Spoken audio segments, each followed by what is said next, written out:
The Grand Chamber of the Galactic Council was the largest structure ever built by living beings. It floated at the center of the galaxy, a massive station made of white metal and blue crystal. Inside its great hall, representatives from over 1,000 species sat in rising rows that stretched toward a ceiling so high it disappeared into artificial clouds. Today, every seat was filled. Today, they would decide the fate of humanity. Ambassador Elena Vasquez stood alone at the speaker's platform. She was a small woman with gray hair and calm brown eyes. Around her, aliens of every shape and size watched with expressions ranging from curiosity to open hatred. She had been Earth's voice in this chamber for 15 years. She had never felt more alone than she did at this moment. The Council recognizes High Commander Kralthex of the Vorthax Dominion, the speaker announced.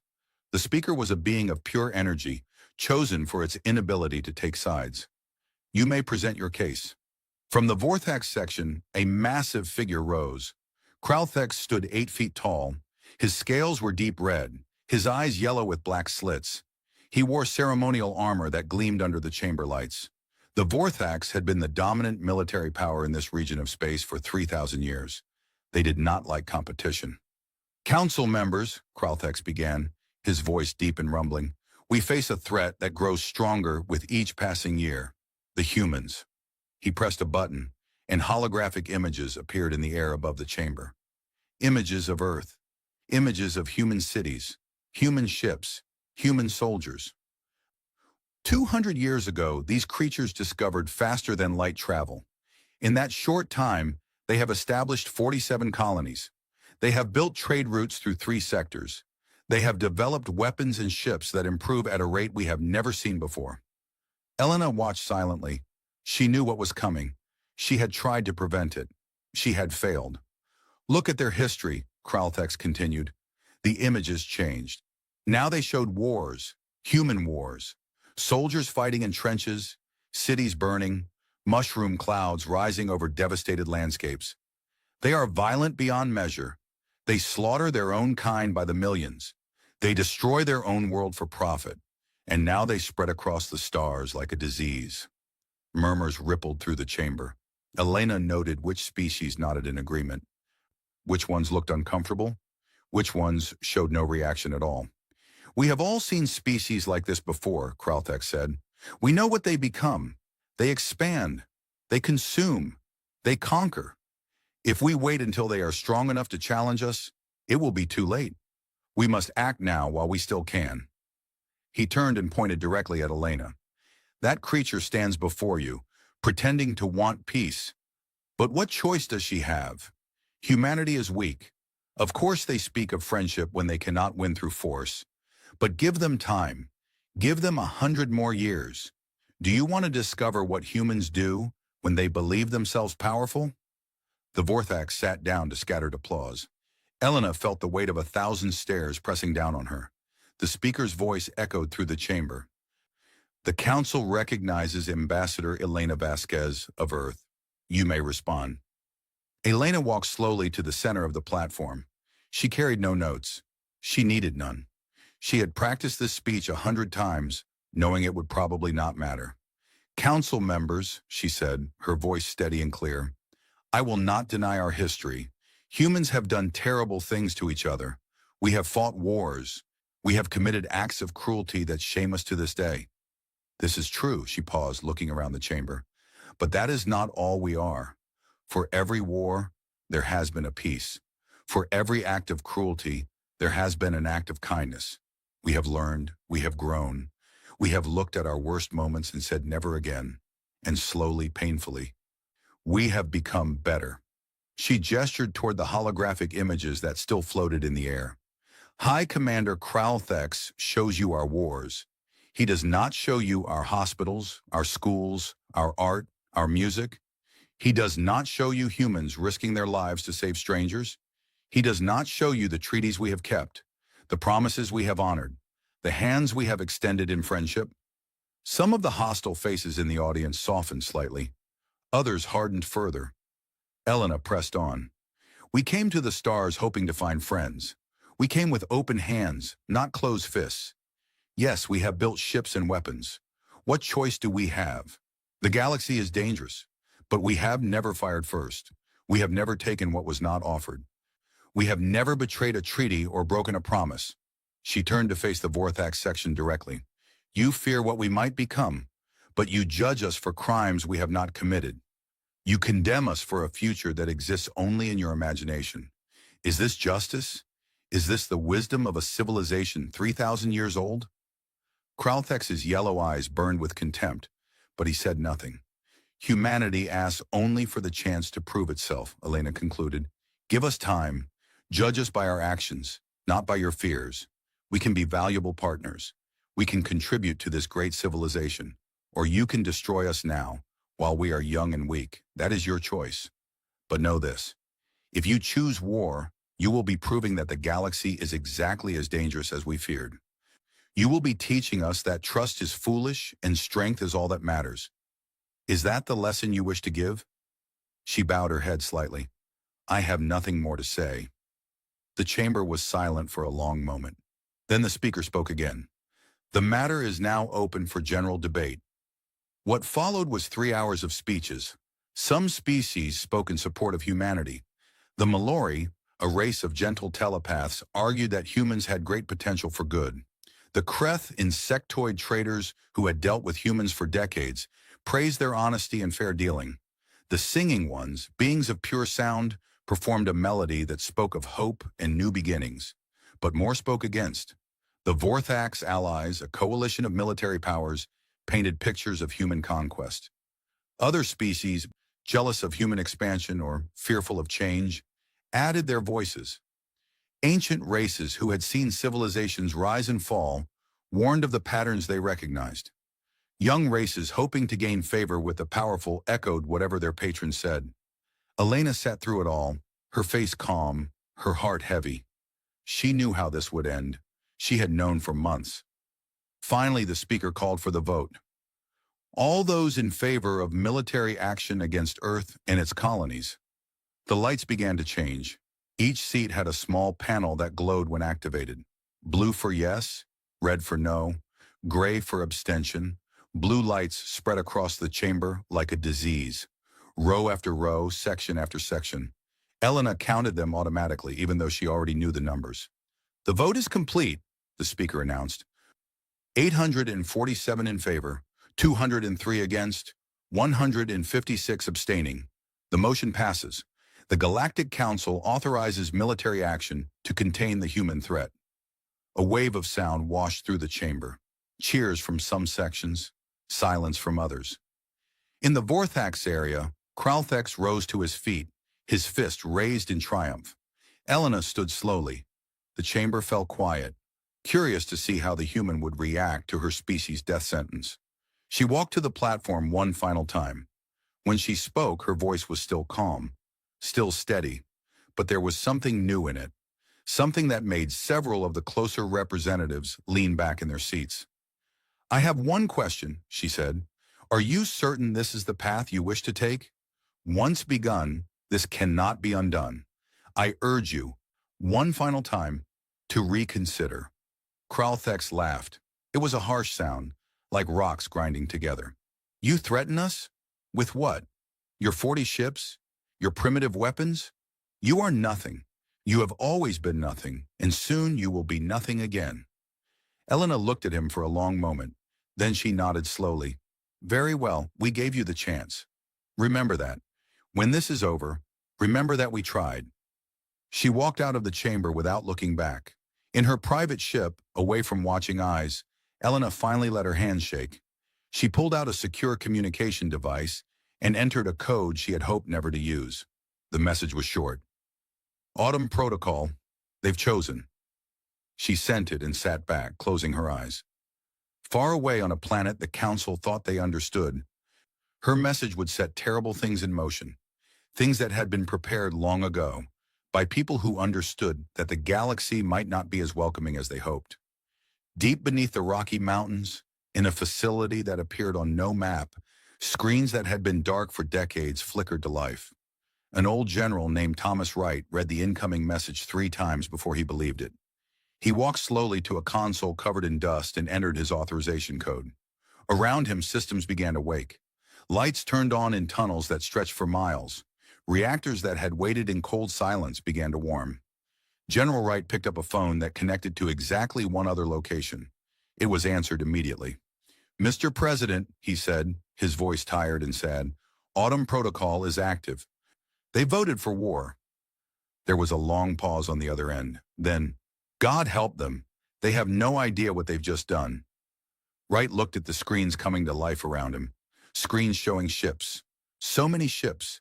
Ships that no one in the galaxy knew existed. "No, sir," he agreed quietly. "They don't." In the grand chamber, the celebration continued. Plans were being made. Fleets were being assembled. Victory was already being divided among the faithful. None of them noticed that the human ambassador's ship had not gone toward Earth. It had gone somewhere else entirely. Somewhere the Council's maps said was empty. The maps were wrong. They had always been wrong. Humanity had been preparing for this day since the moment they first looked up at the stars and wondered if they were alone. Now they had their answer. And now the galaxy would learn what humanity really was. The marshalling point was a dead star system, chosen because it had nothing worth protecting. No planets, no stations, no life. Just empty space in the cold light of a dying sun. Now it held the largest fleet in galactic history. Sub-Commander Thesic stood at the observation window of his ship, the Fang of Victory, and stared at the armada spread out before him. He had served in the Vorthax military for 30 years. He had seen great fleets before, but nothing like this. 9,700 ships filled the void, dreadnoughts the size of small moons, carriers that held hundreds of fighter craft, destroyers sleek and deadly, siege vessels carrying weapons that could crack planets open like eggs. 12 species had contributed to this force. The combined firepower was beyond calculation, and all of it was aimed at one small world called Earth. "Impressive, isn't it?" Thesic turned to find his superior, Commander Vrath, standing behind him. Vrath was older, his scales faded to a dull orange, but his eyes were still sharp. "It is," Thesic agreed. "I never imagined seeing something like this." Neither did anyone else. That's the point. Vrath moved to stand beside him at the window. "The humans must know we're coming. Their spies are everywhere. When they see this fleet, they'll understand that resistance is pointless. Perhaps they'll surrender without a fight." Thesic said nothing. He had been thinking about the humans more than he should. He had read their history, not just the wars that High Commander Kralthex showed the Council. All of it. Their art, their literature, their philosophy. They were strange creatures. Violent, yes, but also capable of great beauty. They wrote stories about hope and sacrifice. They made music that spoke of dreams. They had a saying, "The measure of a person is how they treat those who can do nothing for them." What kind of species thinks such thoughts? "You're troubled," Vrath observed. "Permission to speak freely, Commander?" "Granted." Thesic chose his words carefully. "The humans have done nothing to us. They have not attacked our ships. They have not threatened our worlds. They have honored every agreement. Are we certain this war is just?" Vrath was silent for a long moment. When he spoke, his voice was lower. "Justice is a luxury of the powerful. The humans grow stronger every year. In a century, perhaps two, they might rival us. What happens then? We don't know. They might become our allies, our friends, or they might become our conquerors." Vrath shook his head. "I understand your doubts. I have had them myself, but we cannot gamble on hope. We must act on probability. History tells us what happens when aggressive species are allowed to grow unchecked. History also tells us what happens when we destroy promising civilizations out of fear," Thesic replied quietly. "The Malori call it the Great Shame, the extinction of the builders, the massacre of the first song. We have done this before, Commander. We have always regretted it." Vrath placed a scaled hand on Thesic's shoulder. "Your conscience does you credit, but conscience is for peacetime. We are soldiers. We follow orders. We do what must be done so that others can sleep safely." He squeezed once, then released. "The fleet jumps to hyperspace in 6 hours. Prepare your station."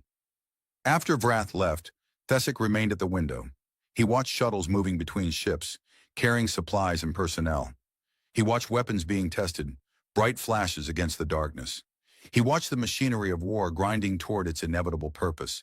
Somewhere out there, beyond the stars, the humans were waiting. Did they know what was coming? Were they afraid?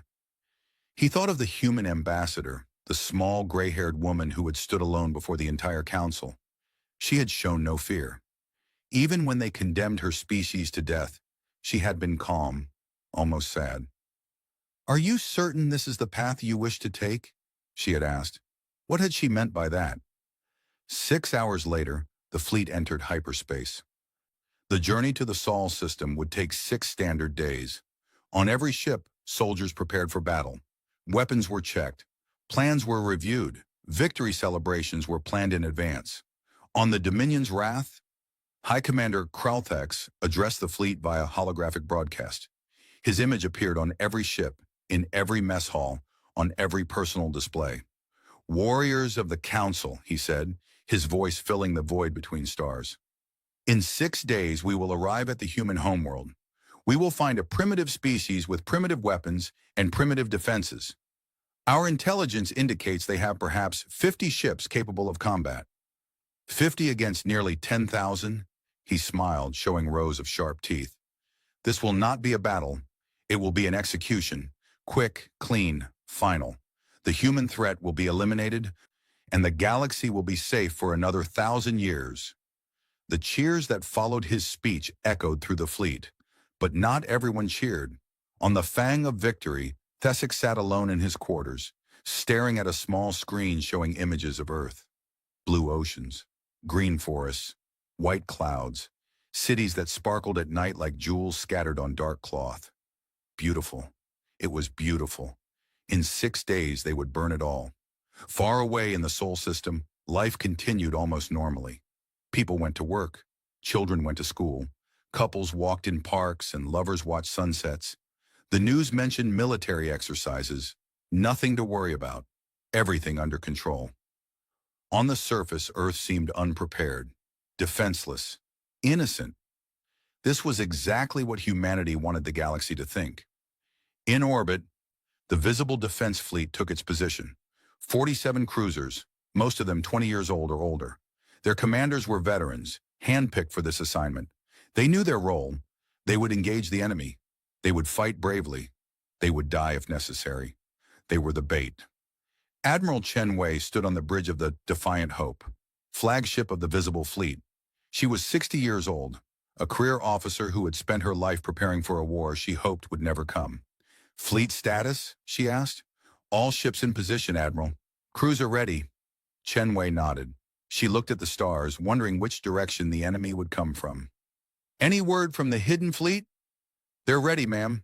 Admiral Okonkwo sends his regards. He says, and I quote, 'Don't worry, we've got your back.'" She almost smiled. James Okonkwo. They had been classmates at the academy a lifetime ago. Now he commanded the fleet that no one knew existed. The fleet that had been built in secret over 2 centuries, hidden in the asteroid belt, in the ice moons of Jupiter, in hollowed-out rocks at the edge of the solar system. Status of the deep installations? All active. The Mars facilities are at full power. The Europa station is online. The belt production yards are ready to provide support. Chen Wei took a deep breath. For 200 years, humanity had played a role. They had seemed weak, harmless, unthreatening. They had hidden their true capabilities behind a mask of humility. Now the mask was about to come off. Deep in the asteroid belt, Admiral James Okonkwo stood on the bridge of the Hidden Hand. Around him, officers monitored displays showing thousands of ships. Ships that had been built in secret. Ships equipped with technology that humanity had carefully kept hidden from galactic observers. The Galactic Council thought humans were primitive. They thought human technology was 100 years behind the major powers. They were wrong. Humans had learned quickly after first contact. They had realized that a young species in a galaxy full of ancient powers had 2 choices: be useful or be threatening. If they were useful, they would be exploited. If they were threatening, they would be destroyed. So they had chosen a third option. They would seem harmless. They would appear weak. They would let the galaxy underestimate them while they quietly prepared for the day when some fearful empire decided that humanity was too dangerous to live. That day had come. Fleet status? Okonkwo asked. 3,200 ships ready, Admiral. All systems operational. Weapons hot. 3,000 ships, more than the entire Vorthax Navy, and not primitive ships either. Ships with shields that could take a dreadnought's main cannon. Ships with weapons that could cut through anything the Council had. Ships that could outrun and outmaneuver anything in the galaxy. 200 years of secret development, 200 years of hidden shipyards and disguised research facilities, 200 years of playing dumb while building the most advanced military force in galactic history. The decoy fleet is in position, another officer reported. Admiral Chen Wei reports ready. Okonkwo nodded. The plan was simple. The visible fleet would engage the enemy, drawing them in. They would fight a retreating battle, leading the Council Armada deeper into the solar system. And when the enemy was fully committed, fully confident of their victory, the hidden fleet would strike. What about the other preparations? The planetary defense grid is online. The orbital stations are manned. Ground forces are ready. Sir, if any of them reach Earth, they'll find out why humans are called Deathworlders. Okonkwo smiled grimly. Humanity had evolved on a world where everything wanted to kill them. Predators, diseases, natural disasters, other humans. They had survived through endurance, adaptability, and sheer stubborn refusal to die. The galaxy was about to learn what that meant. Time until enemy arrival? 5 days, 16 hours. Okonkwo looked at the tactical display. Somewhere out there, nearly 10,000 ships were coming to destroy his species. They thought it would be easy. They thought humans would break. They thought they understood what they were dealing with. They were wrong. All ships, all stations, all personnel, he said, his voice broadcast to every hidden position in the solar system. This is Admiral Okonkwo. In 5 days, the Galactic Council fleet will arrive. They are coming to exterminate us. They believe we are weak. They believe we are primitive. They believe this will be simple. He paused, letting his words sink in. They are wrong. We have prepared for this day for 200 years. We have built ships they cannot match. We have developed weapons they cannot understand. We have trained warriors they cannot defeat. And we have something they lack entirely. His voice hardened. We are fighting for our home, for our families, for our future. They are fighting for fear and prejudice and the arrogance of old empires. When this battle is over, the galaxy will know the truth. Humanity is not prey. Humanity is not weak. Humanity will not go quietly into the dark. Around the solar system, on ships and stations and hidden bases, thousands of humans listen. And despite the fear, despite the impossible odds, they believed him, because they were human. And humans did not give up. 5 days. 5 days until the storm arrived. And when it did, the storm would learn what it meant to threaten humanity's home. It's the Battle of Sol. The Council Armada emerged from hyperspace like a swarm of angry stars. Nearly 10,000 ships filled the outer edge of the Sol system, their engines burning bright against the darkness. It was the most terrifying sight any human had ever seen.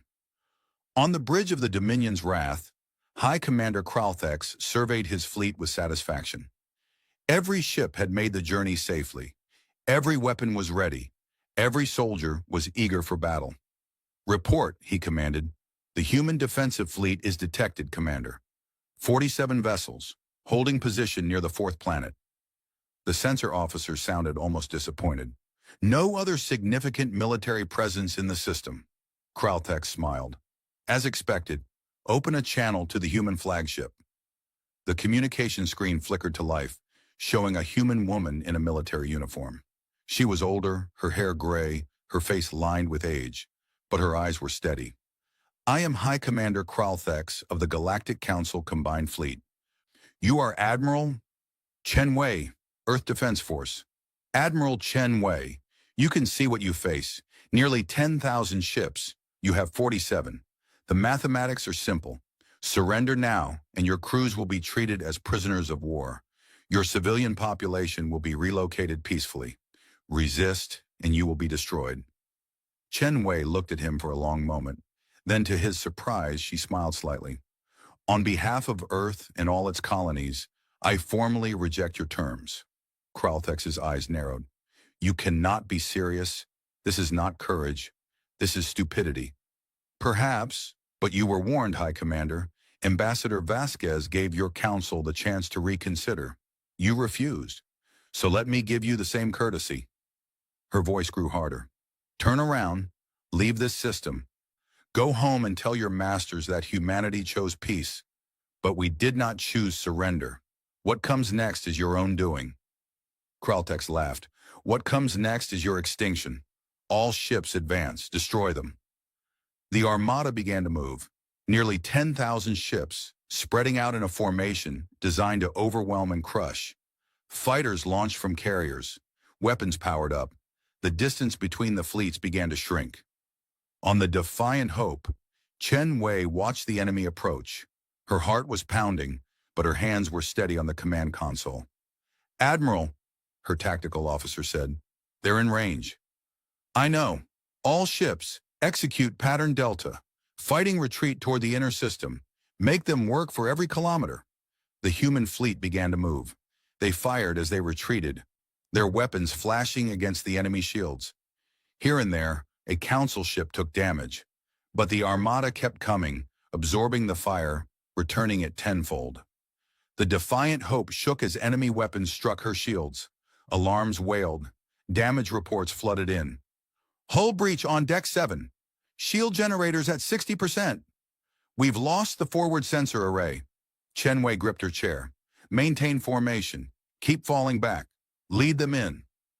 On the Dominion's wrath, Kralthex watched the humans retreat with contempt. They run, as expected. They have no choice. Commander, his sensor officer said, something strange. I'm detecting energy signatures throughout the system. They weren't there before. What kind of signatures? Unknown. They're appearing everywhere. The asteroid belt, the moons of the gas giants, even some of the smaller planets. Before Kralthex could respond, space itself seemed to change. Ships appeared. Not dozens, not hundreds, thousands. They came out of nowhere, dropping stealth fields that had hidden them from every sensor the Council possessed. From the asteroid belt, from behind moons, from the shadows of planets, they emerged like ghosts becoming solid. Human ships, over 3,000 of them.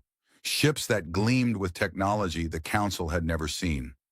Ships with hulls that seemed to absorb light. Ships with weapons that pulsed with strange energies. And they were everywhere. What is this? Kralthex stared at his tactical display. It was filled with red markers representing enemy contacts. More contacts than he had ships to fight them. Commander, his tactical officer shouted. We're being flanked. Enemy ships on all sides.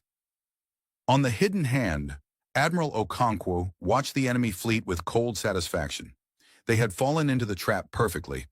Drawn deep into the system by Chen Wei's decoy fleet, they were now surrounded. All ships, he said calmly. Engage. What followed was not a battle. It was a lesson. Human weapons fired. They didn't work like Council weapons. Council ships used shields that blocked energy and projectiles.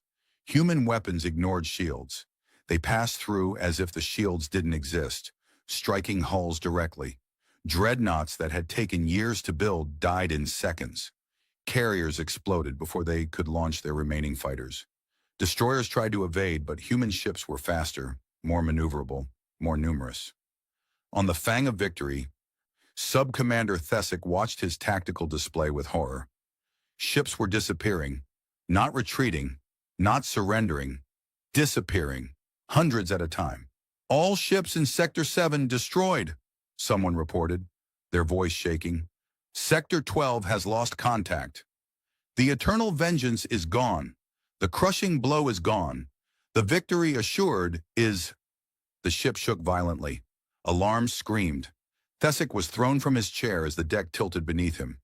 Direct hit. We've lost main power. Engines are offline. Weapons are down. Through the observation window, Thesic saw a human ship gliding past. It was elegant, almost beautiful. Its weapons glowed, but did not fire again. They had been crippled, not destroyed.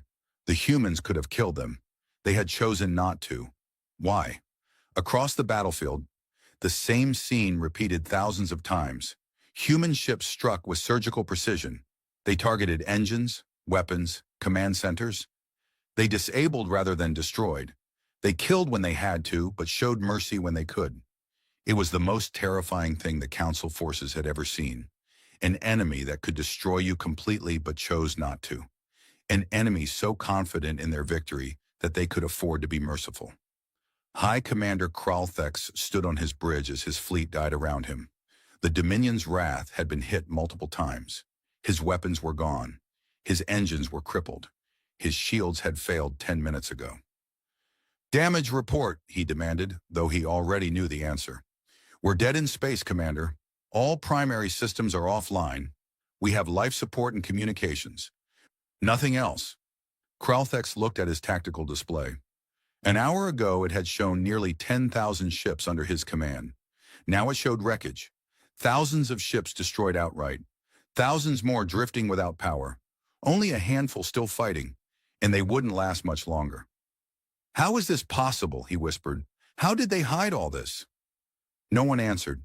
There was no answer that made sense. Outside, the human fleet moved through the wreckage like predators among prey. They collected escape pods. They sent rescue teams to crippled ships. They saved enemy lives even as they destroyed enemy hopes. On the hidden hand, Admiral Okonkwo watched the battle wind down. His face was grim. He had not wanted this. None of them had wanted this. Casualty report? 312 dead, Admiral. 8 ships destroyed. 312. Against an enemy that had lost over 3 million.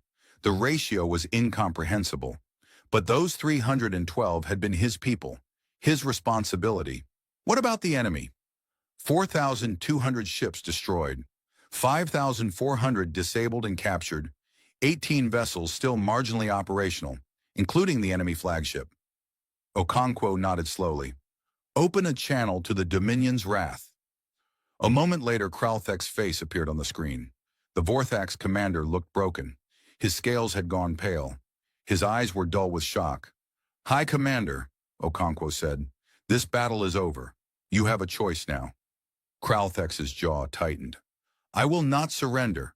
My ship still has power. I will ram the nearest human vessel.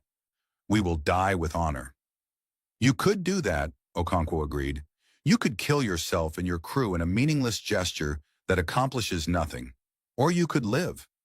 You could go back to your council and tell them what happened here. You could be a witness. A witness to what? Our humiliation. A witness to mercy." Okonkwo leaned forward. "Look around you, High Commander. We could have destroyed every ship in your fleet. We could have killed every soldier you brought. We chose not to. We disabled your ships. We rescued your crews. We gave you every chance to surrender." Kralthex's face twisted. "Why? Why show mercy to enemies who came to exterminate you?" "Because that's what humans are, High Commander. We learned long ago that victory through total destruction is no victory at all. You came here to end us. Instead, you've given us the chance to show the galaxy who we really are." Okonkwo's voice softened slightly. "Go home. Take your surviving ships. Tell your council what you saw here. Tell them that humanity could have chosen revenge, but chose restraint instead. Tell them that there is another way. And when they're ready to talk, truly talk, we'll be waiting." The channel closed. On his broken bridge, Kralthex stared at the blank screen. Around him, his crew waited for orders. Some of them were wounded. All of them were terrified. They had come expecting easy victory. They had found humiliation and death. But they were alive. They were alive because the humans had chosen to let them live. "Signal the surviving ships," Kralthex said finally, his voice empty. "We're leaving. We're going home."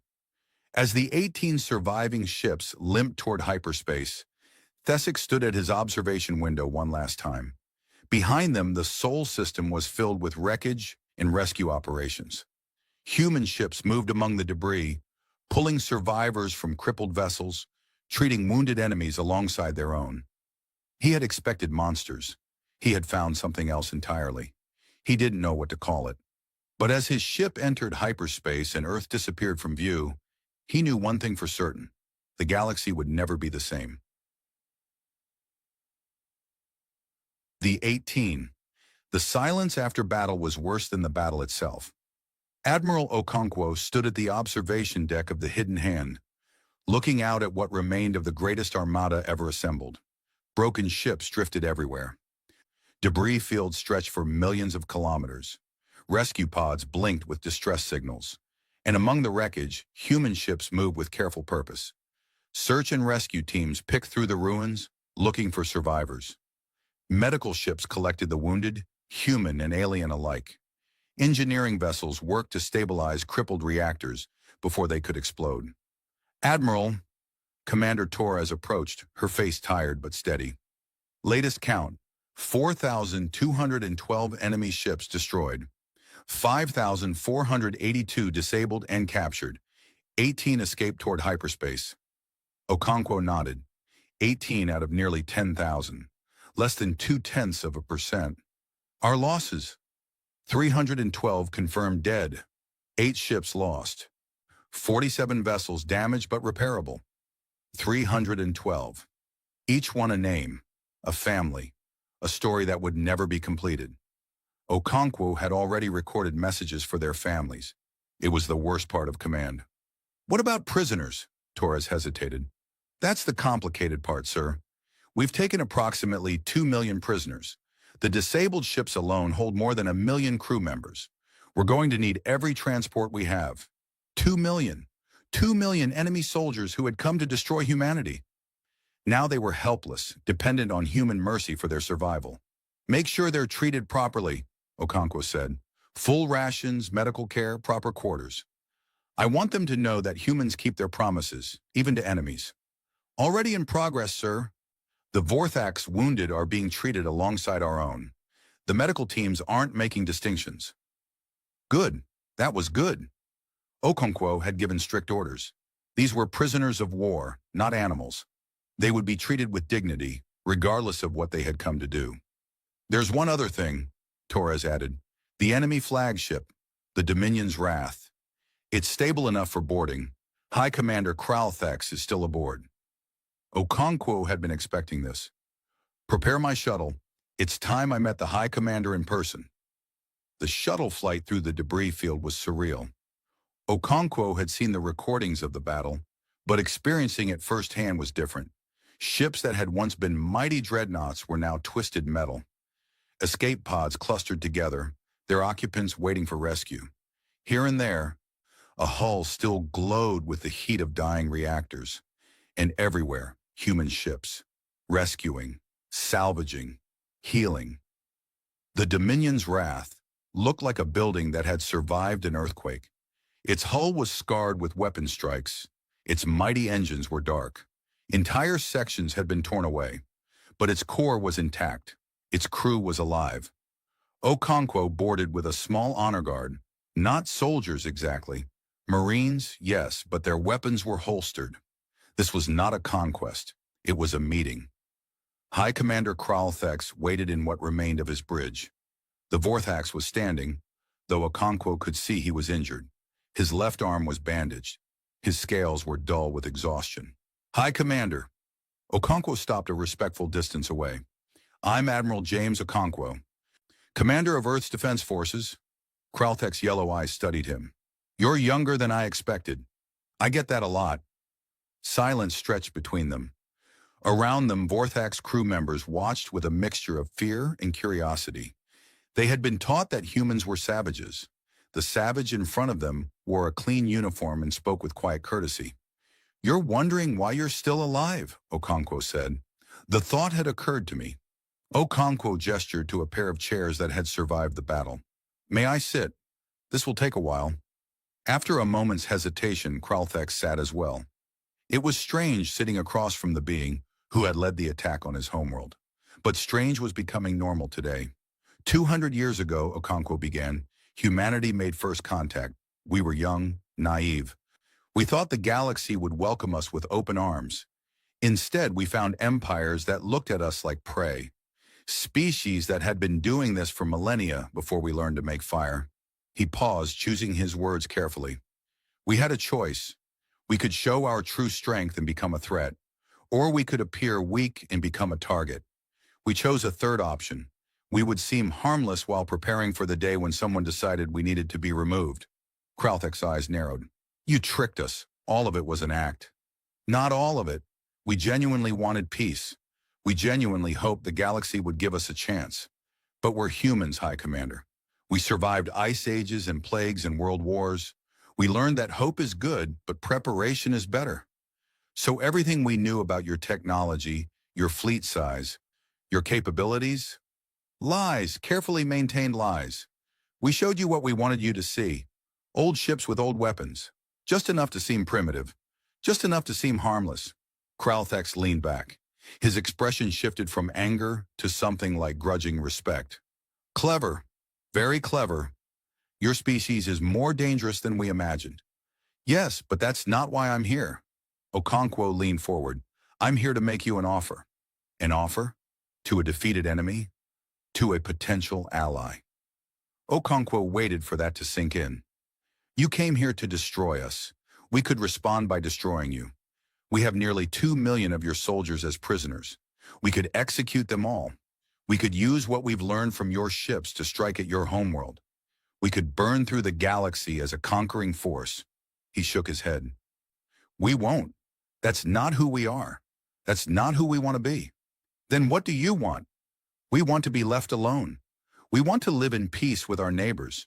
We want a seat at the table, not as supplicants or subjects, but as equals. Okonkwo's voice hardened slightly. And we want the galaxy to understand that attacking us is not an option. Not because we'll destroy anyone who tries, but because we'll defend ourselves without hesitation, and the cost of attacking us will always be higher than the benefit. Kralthex was silent for a long moment. Outside the broken windows of the bridge, debris drifted past. Somewhere, a rescue team was pulling survivors from a wrecked cruiser. You could have killed us all, the Vorthax finally said. Why didn't you? Because we learned something that your people haven't learned yet. Total victory creates total enemies. If we had destroyed your entire fleet, killed every soldier, every survivor, what would that teach the galaxy? That humans are monsters who must be destroyed at any cost. They would unite against us. They would never stop until we were extinct, or they were. Okonkwo gestured at the rescue operations visible through the window.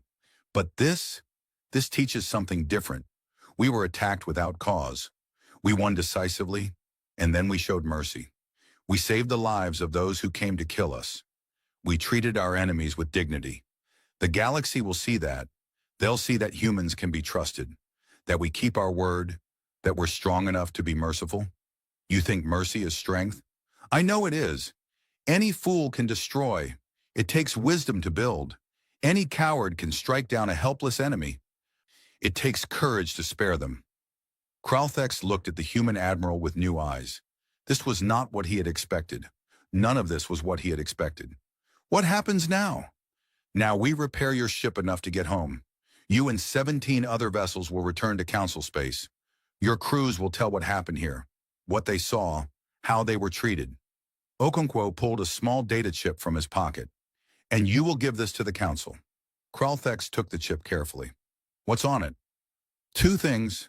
First, complete technical data showing that we could have destroyed every ship in your fleet with 0 survivors. Proof that our mercy was a choice, not a limitation. He paused.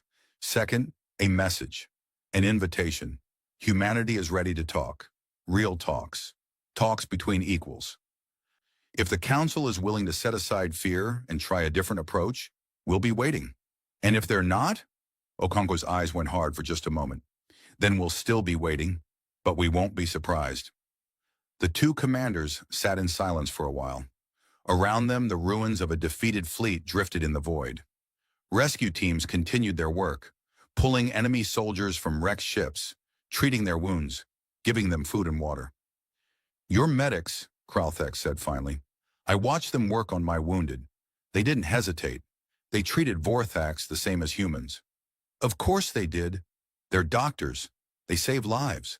They don't ask whose life. We would not have done the same for you. I know. Okonkwo stood. Maybe next time you will. He walked toward the door, then paused and turned back. One more thing, High Commander. When you report to the Council, tell them something from me personally. Tell them that we remember what it was like to be young and afraid. Tell them that we understand why they attacked us. And tell them that we forgive them. Forgive us? Kralthek's voice cracked. After everything we did? After we tried to exterminate your species? Forgiveness isn't about what you deserve.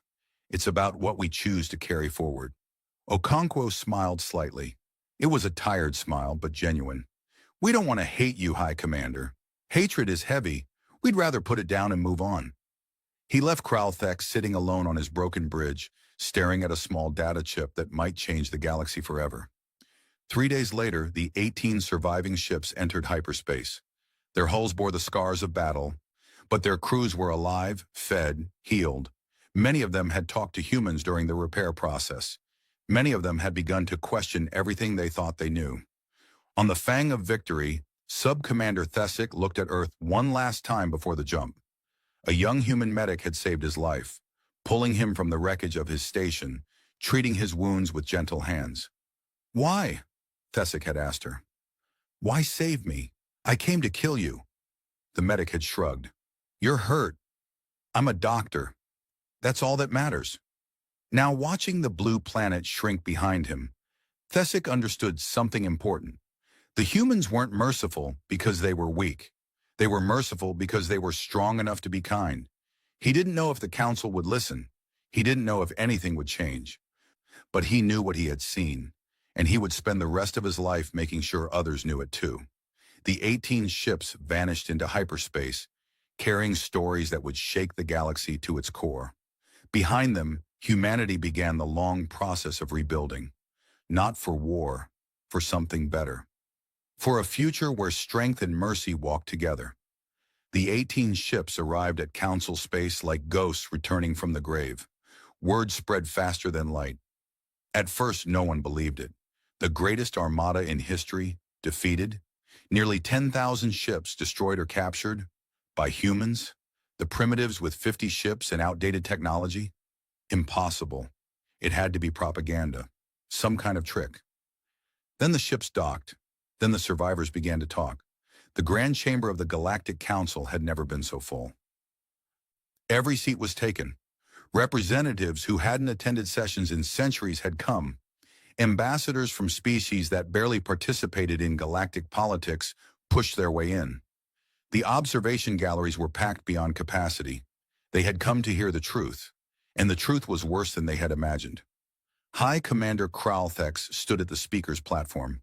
He looked different than he had 6 months ago, when he had stood in the same spot and demanded humanity's destruction. His scales were duller, his eyes were older. He carried the weight of millions of deaths on his shoulders. "I will tell you what happened," he said, his voice filling the chamber. "I will tell you everything, and when I am finished, you will understand why everything must change."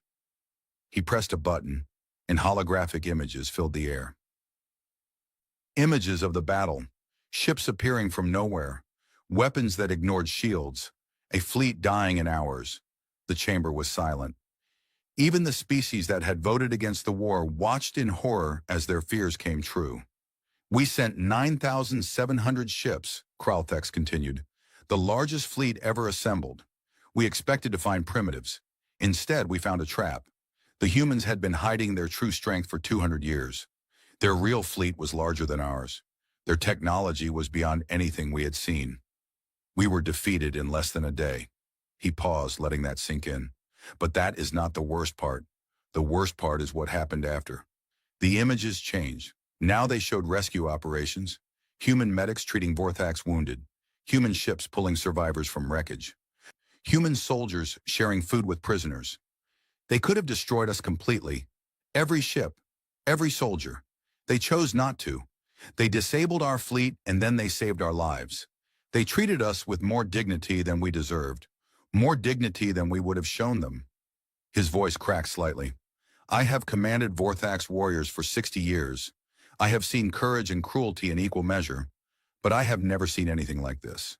An enemy that could have taken revenge for our attack and chose mercy instead. An enemy that could have conquered us and chose to let us go." The chamber was absolutely still. No one spoke. No one moved.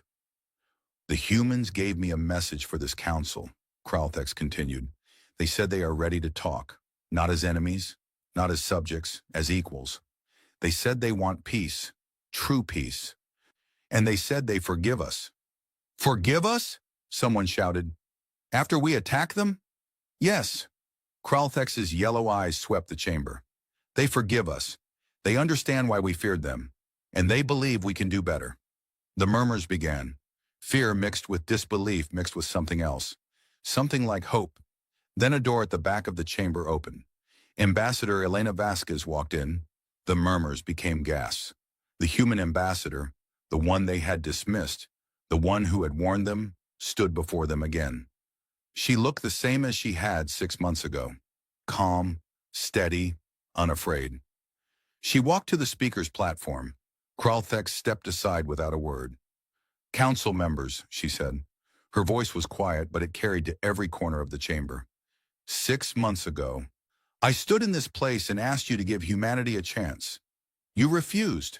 You chose war. No one could meet her eyes. I warned you that you were making a mistake. I told you that the path you chose could not be undone. You didn't listen. And now nearly 10,000 ships have been destroyed. Millions of soldiers are dead. The greatest military force in galactic history has been humiliated. She paused. And yet here I am. Not to gloat, not to threaten, not to demand revenge. I am here to offer humanity's terms for peace. The speaker's energy form flickered. Ambassador Vasquez, you have the floor. What are humanity's terms? Elena reached into her pocket and pulled out a small device. A holographic document appeared in the air above her.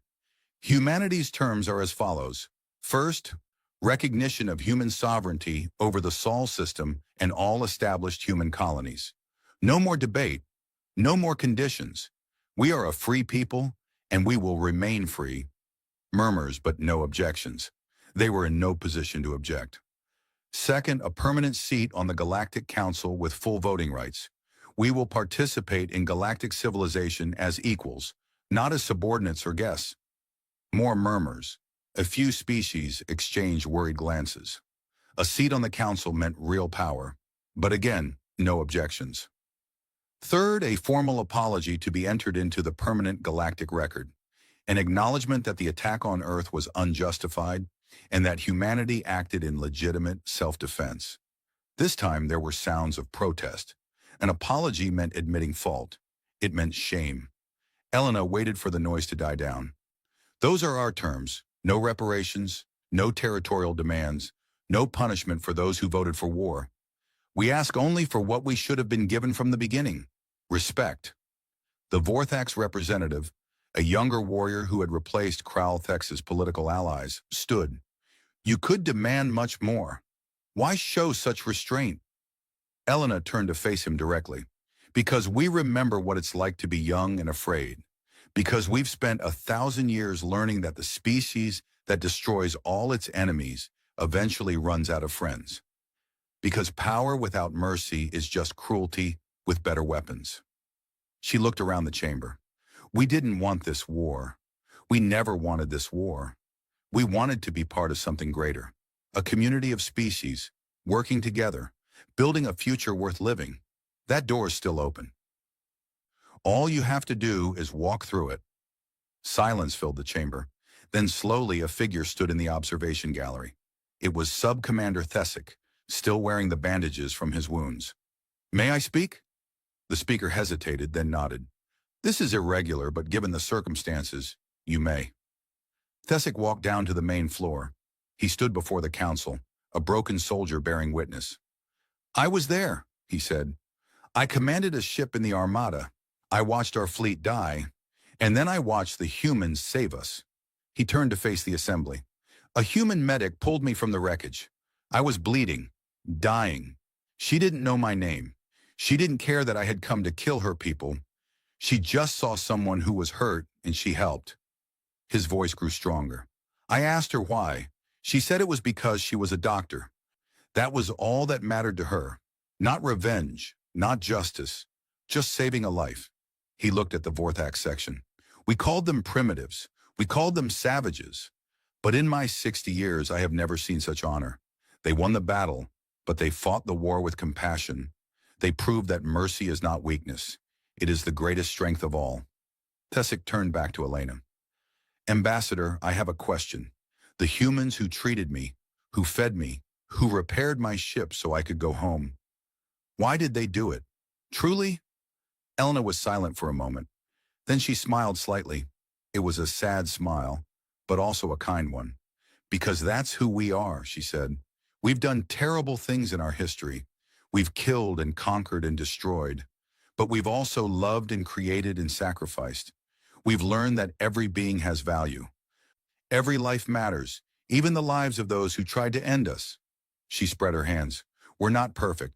We never will be. But we're trying. Every day we're trying to be better than we were. And we believe that everyone deserves the chance to do the same. Even you. The chamber was quiet. Then, one by one, representatives began to stand. The Mellery were first. Their telepathic ambassador sent a wave of approval that washed over the room. The singing ones joined next, their crystalline voices humming in harmony. Then the Kreth, then the smaller species. Then, reluctantly, the warrior races. Finally, even the Vorthax stood. The vote was unanimous. Humanity was welcomed into the Galactic Council, not as a threat to be contained, but as a partner to be respected. 1 year later, a Vorthax diplomatic vessel docked at Earth Station 1. It was a bright day, the sun shining through the station's great windows, Earth glowing blue and green below. Ambassador Thesic stepped off the ship. He wore civilian clothes now. His scales had regained their color. His wounds had healed. Waiting to greet him was Admiral James Okonkwo. Retired now, his hair going gray, but his eyes still sharp. Ambassador Thesic. Okonkwo extended his hand. Welcome to Earth. Thesic took the hand without hesitation. A year ago, he would have considered touching a human beneath his dignity. Now he understood it as an honor. Thank you, Admiral. It is good to be here. They walked together toward the station's greeting hall. Outside the windows, human and alien ships moved through space side by side. I've been following your career, Okonkwo said. You've become quite the advocate for human-Vorthax relations. I tell the truth, nothing more. I tell what I saw, what I experienced. People listen because they know I was there. And what do you tell them? Thesic stopped walking. He looked at the human admiral, the being who had spared his life, who had chosen mercy when vengeance was within reach. I tell them that we were wrong, that we looked at humanity and saw monsters because we were afraid. I tell them that the humans we feared are the same humans who saved our lives. I tell them that the galaxy will be better with humanity in it. He paused. And I tell them that if we had succeeded in destroying you, we would have destroyed the best of what the galaxy could become. Okonkwo was quiet for a moment. Then he clapped Thesic on the shoulder. Come on, Ambassador. There's a reception waiting. Lots of people want to meet the Vorthax who helped change the galaxy. They walked together toward the gathering hall. Through the windows, Earth turned slowly in the void. The planet that had survived so much. The planet that had refused to die. Behind them, the stars stretched out forever. A galaxy that had tried to destroy humanity and had been saved by them instead. It wasn't perfect. It would never be perfect. There would be disagreements, conflicts, struggles. The old fears would not disappear overnight, but something had changed. Something fundamental. The galaxy had learned that strength wasn't just about weapons and ships. It was about choices, about what you did when you had power over others. And humanity had made its choice. Not conquest, but cooperation. Not revenge, but reconciliation. Not fear,